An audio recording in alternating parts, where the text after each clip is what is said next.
What's up guys, Asian here with another PTS video, and today we're taking a look at the Infused jewelry trait versus the new Bloodthirsty jewelry trait.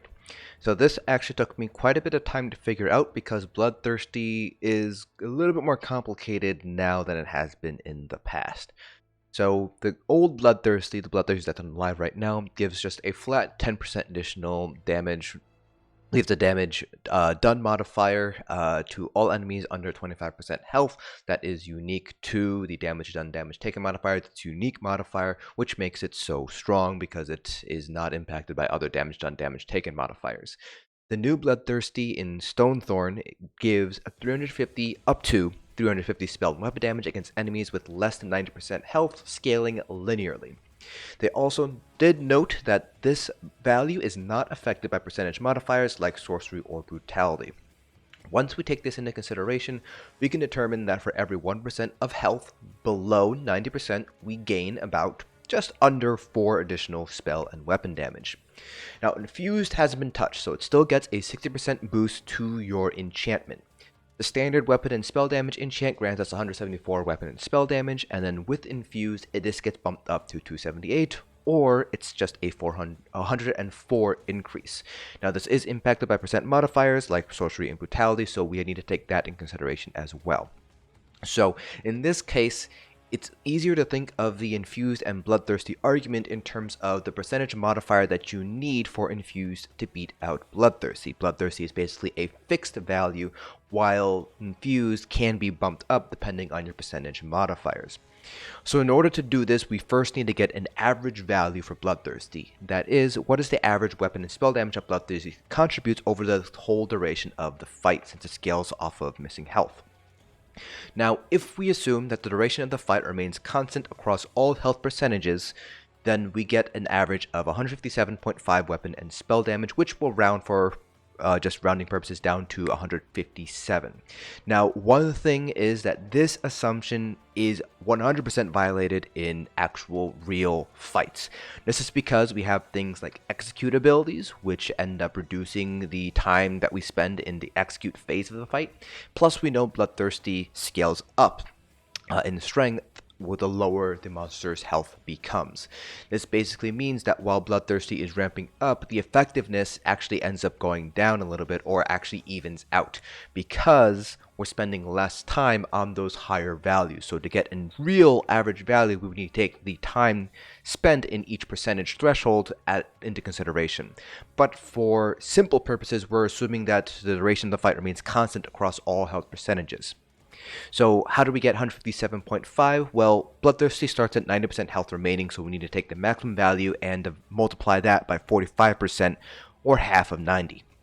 So that gives us the 157.5.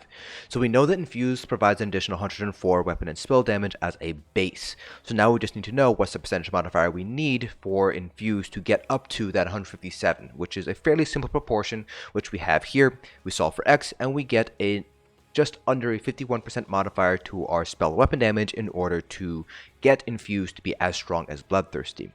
So for magicka DPS, it's basically impossible to hit. You don't have a lot of percentage modifiers to your spell damage. The big ones are obviously major and minor sorcery, which combined give you 30% additional spell damage, but there's no other universal sources of spell damage modifiers. So Sorks do get an additional 2% per Sork ability you have slotted, so in theory you can get up to 42% additional spell damage if you have major, minor sorcery, and then 6 sorcerer abilities slotted on whatever bar you're on, but that does fall short of the 51% that we have above. Now for stamina DPS, this is possible to hit. So we get the 30% from major, minor brutality. We also get an additional 15% from the medium armor passive agility. So this gets us up to 45%. Now, Fighters Guilds, you do have a passive that gets you 3% additional weapon damage for each Fighters Guild ability slotted. So if we have 2 Fighters Guild abilities slotted, we get the 51% with agility and major and minor brutality. With 3, we hit 54%, at which point Infused becomes stronger than Bloodthirsty in this scenario. Plus, other classes do have weapon damage modifiers. So Stamina Templars get an additional 6% flat bonus, just flat out bonus from Balanced Warrior, and the aforementioned sorcerers get 2% additional weapon damage per Sork ability you have slotted. So for Stamplars and Stam Sorks, Infused can end up being stronger than Bloodthirsty on an average basis, because we will typically have at the very least 1 or 2 Fighter's Guild abilities slotted on the front bar. Stamina Templars, for example, can slot up to 3, possibly even 4 Fighter's Guild abilities on their front bar, which gives them additional 12% up to 12% additional weapon damage modifier. So Stamplars Infused is going to be stronger than Bloodthirsty on average.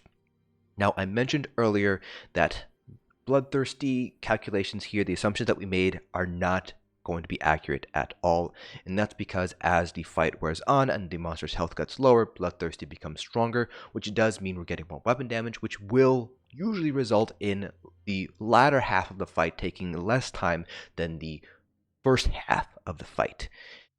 And on top of that, we also have execute abilities. So how do we take that into consideration?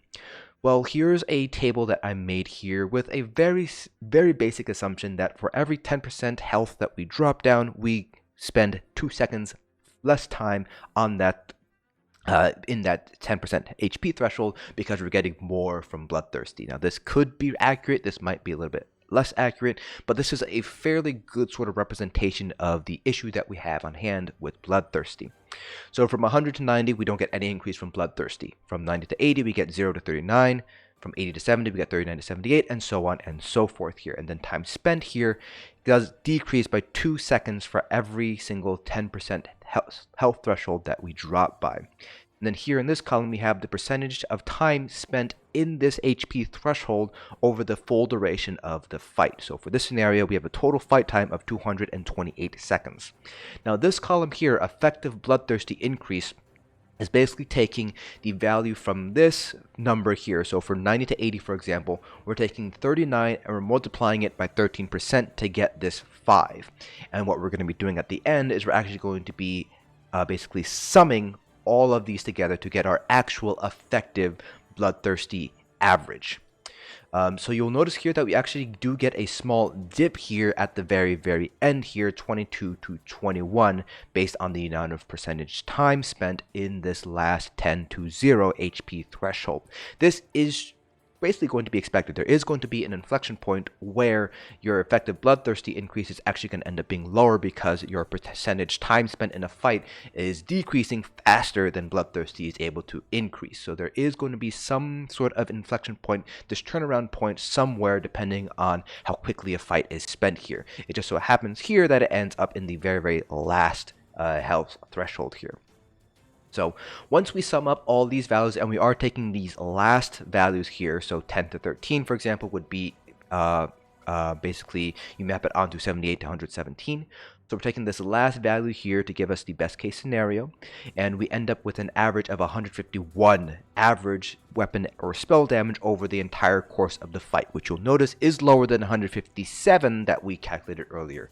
So once we plug that into the equation, we get an actual cutoff value of about 45% percentage modifiers. So what can we conclude from this sort of experimentation, essentially? Well, basically, for magicka DPS, Bloodthirsty is still going to be the top option here, because you just don't have the same level of spell damage modifiers that stamina DPS have. But for stamina DPS, a very strong argument can be made for running 3 Infused instead of 3 Bloodthirsty for pretty much every single stamina DPS. Now, this exact percentage modifier is going to depend on the amount of time spent for each HP threshold. So for example, if you have a lot of stamina Nightblades and you are running Killer's Blades and execute, your execute time from 25% to 0 is going to be very short compared to, for example, 50 to 25, 75 to 50, and 100 to 75 if you're running Bloodthirsty. So even though you're getting a much stronger increase from Bloodthirsty up to 350, you're getting less effective time out of it, which means your effective Bloodthirsty increase ends up being lower overall. So there's a lot of nuances here that needs to be played out for stamina DPS. But in general, for stamina DPS, 3 Infused versus 3 Bloodthirsty should be fairly close together, with the exception being for Stamsorks and Stamplars, because they do have additional weapon damage modifiers that are unique to those two classes. So for Stamsorks and Stamplars, you'll definitely want to get Infused rather than Bloodthirsty, and for all other stamina DPS classes, it's going to be a hard toss-up between Infused and Bloodthirsty. In general, I would probably say go with 3 Infused rather than 3 Bloodthirsty, but the difference is going to be fairly minor. We're probably going to be talking probably less than 1% overall DPS difference from 3 Infused versus 3 Bloodthirsty. Again, a lot of it does have a lot of the whole Bloodthirsty issue is how much time are you spending in those health thresholds. Again, we know from experience that the lower health thresholds typically go by faster because Bloodthirsty seems to ramp up, plus we have execute abilities. So in my eyes, it's probably going to be safer to go with 3 Infused for stamina DPS than 3 Bloodthirsty. But that's my personal opinion on this. But that concludes this video. Hopefully you guys found this informative, and I will see you guys in the next dungeon.